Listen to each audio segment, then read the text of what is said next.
Hello, friends. Hello, family. Today, we're going to answer the question, how pissed off would Gordon Ramsay be if we created a Beef Wellington using only Arby's ingredients?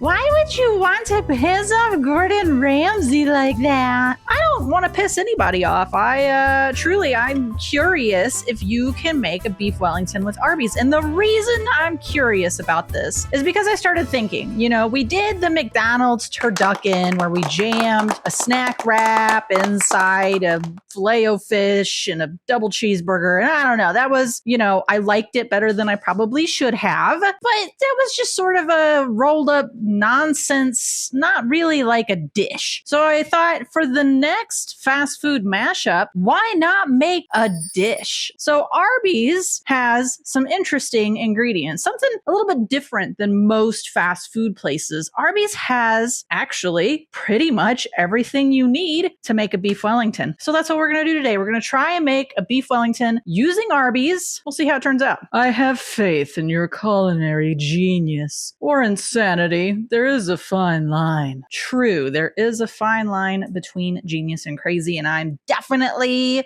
mostly on the crazy side of that line. So anyway, we got our Arby's ingredients. Let's go ahead and pull these out. Let's pull these out first.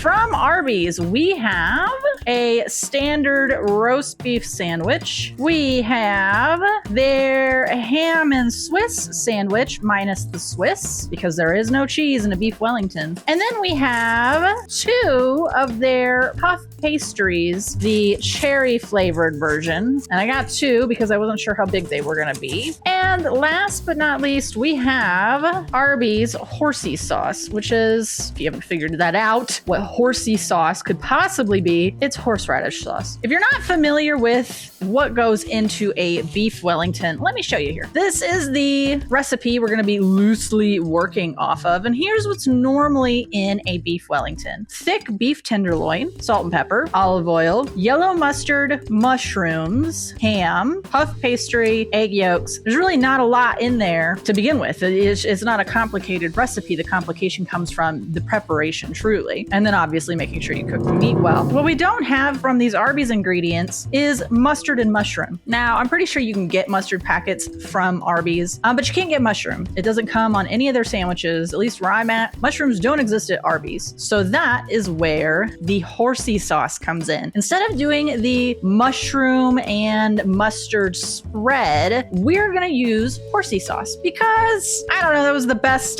sub-in I could think of. So here's what we're going to do earnestly to try and make this. We're going to preheat our oven. We're going to sear off the beef. We're going to brush the beef with our horsey sauce. We're going to skip preparing mushrooms because we don't have any. We're going to wrap the beef in the ham, roll out the puff pastry, and wrap the beef with that. We don't have any eggs, so we're just going to bake it as is. That's it. That's the whole plan. So let's get on this. Starting with preheating our oven. Dink. While our oven's preheating, we're going to prep the beef. So we don't need the bread. Get out of here, bread. We just need this beef. And we need to roll it up into a log, essentially. So let's lay these pieces out kind of flat. Ooh boy, if you've never had Arby's roast beef, it is kind of rubbery. Not exactly the nicest bit of meat you'd ever get. And that's okay. So let's get this rolled up. Bam! First step done. That's our roast beef inside of our Wellington. Now, the instructions say to sear it off. So we're also going to do that right here in our pan. If you've never had Arby's, like I said, it's not the greatest quality, but honestly, I kind of like Arby's. I just like trash food. I don't know if that's become clear or not from my other videos, but I like trash food. That's okay. We like you, even though you're trashy. Thanks. Fenzi, appreciate ya. While we're waiting on our pan to heat up so we can sear that off, let's keep moving here. I'll eat these leftover things. I like the bread, actually. The bread soaked in the juices. Yum. Yum, yum, yum. So good. At some point, we're gonna roll our beef in the ham. So the ham, unfortunately, is not like a solid piece. So we're gonna do our best with that. It'll be covered in the horsey sauce, so hopefully it'll still kind of roll up. We'll see. Now here's the part I really don't know how it's gonna turn out. These pastries, they look pretty good. I've never had the pastries from here. They obviously have icing we'll have to scrape off, and then they've got like a cherry filling that we'll have to scrape off. But hopefully we can get that all figured out so that we can actually roll it and it won't just like crumble and fall apart. Ooh, we're bubbling. Sizzling, technically. So I forgot, the real way that this is supposed to be done is you're supposed to lay out a piece of plastic, then lay out your ham. And we'll try and get ham coverage everywhere here. I'm sure this will be so good and not horrifyingly disgusting. All right, so there's our ham laid out. Let's check on our beef. We got a lot of sizzling going. Oh yeah, look at that. He's a little bit seared. I'll keep rolling him around until he's seared on all sides. Now, we're gonna lay our horseradish sauce on this and kind of spread it out. I was confident going into this. We could make an earnest attempt to make this recipe. Now that I'm actually starting to put it together, I'm starting to wonder if maybe this is a horrible, terrible idea and it's gonna turn out awful and I'm gonna regret everything I'm doing. I'm just curious if that's gonna be how this turns out now, because yeah, spread that out. Arby's horsey sauce is mostly just mayonnaise. That's what this smells like. I don't even smell the horseradish. It just smells entirely like mayonnaise. Now we're ready for our beef roll when that is ready. I'll be honest, just searing this meat off does not smell very good. Doesn't smell very good. That's okay. I think this is pretty well seared. Take them over here to dry them off a bit. Ooh, yum.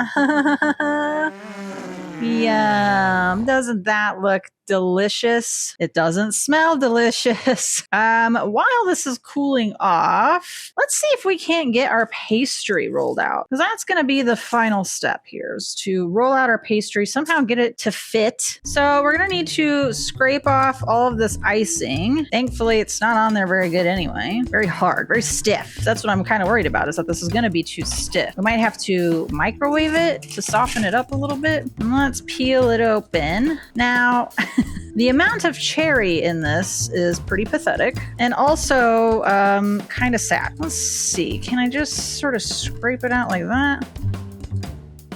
Boom. Yeah, there we go. I think I am going to need like a little bit of water or something to soften this up just a bit. Go it in the microwave for a few seconds to try and soften that up. While that's working, let's go ahead and roll our seared beef in our ham. So we're going to kind of roll it.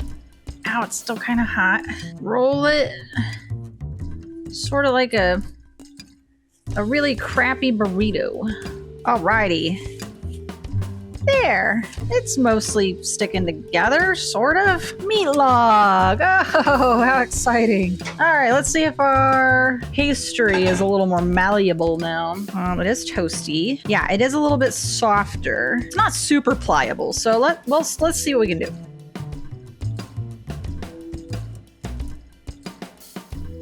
Ow, it's hot.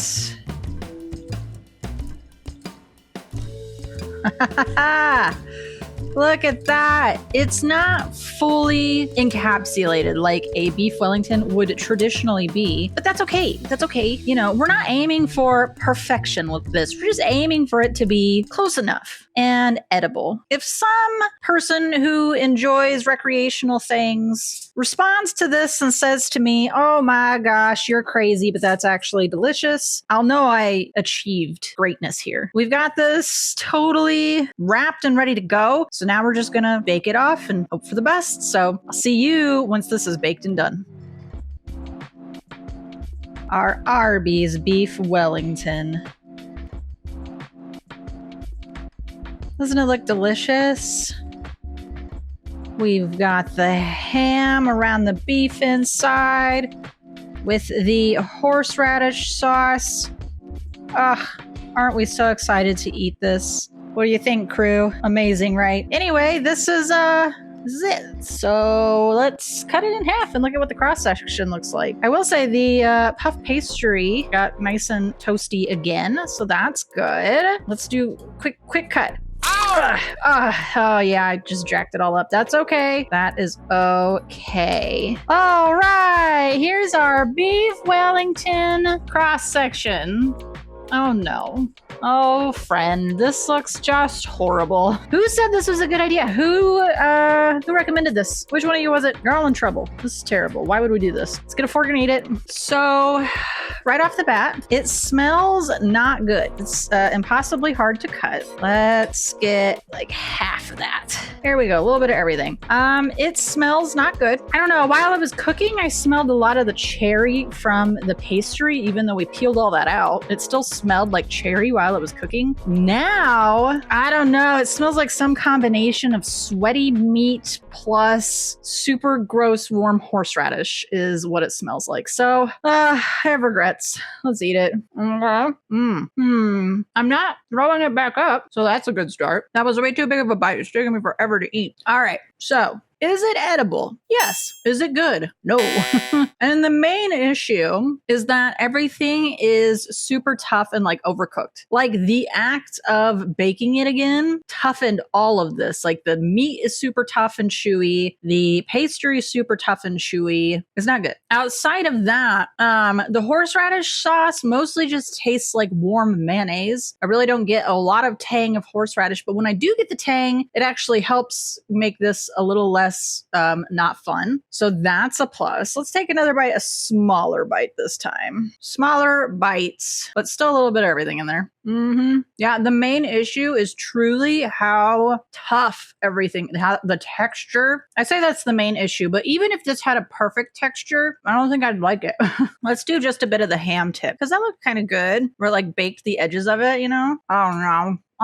No. It just tastes like overcooked ham and warm horseradish sauce. It's not pleasant. Not pleasant. I'm pretty sure if Gordon Ramsay saw or attempted to eat this monstrosity, he would take me out back Old Yeller style. And you know, maybe I would deserve that. Maybe I would deserve it for this. So looking at our fast food mashups so far, between the McDonald's turducken and the Arby's Beef Wellington, turducken all day. All day I will eat a McDonald's turducken. That was actually not bad because all those ingredients separate were good. I didn't do anything weird to them. I just put them all in one wrap and it was fine. It was edible. I actually ate most of that. This, I don't think I can eat any more of that. I might try to because I hate food waste, but that's really not good. The texture's not good. Even though I didn't add any salt or any extra seasoning, it is super duper salty. Yeah, it's just, it's not good at all. So now we know, don't attempt to make a Beef Wellington with Arbys unless you're like a genius pro chef. I mean, like I said, I straddle the line of genius and crazy myself, but I was not genius enough to make this work. If you think you are, please do. I would love to see somebody like be a real chef and turn this into a real Beef Wellington. That would be so fascinating. So yeah, if you do try this, let me know. But I really wouldn't recommend it. So let us know what food mashup we should do next. I've got all the fast food chains on my list, so I'm just looking for reasons to smush food together and genuinely attempt to make it edible. This one didn't work out, but like I said, the McDonald's turducken was edible, so let me know if you've got any recommendations. Thanks so much for watching. Bye-bye, babies.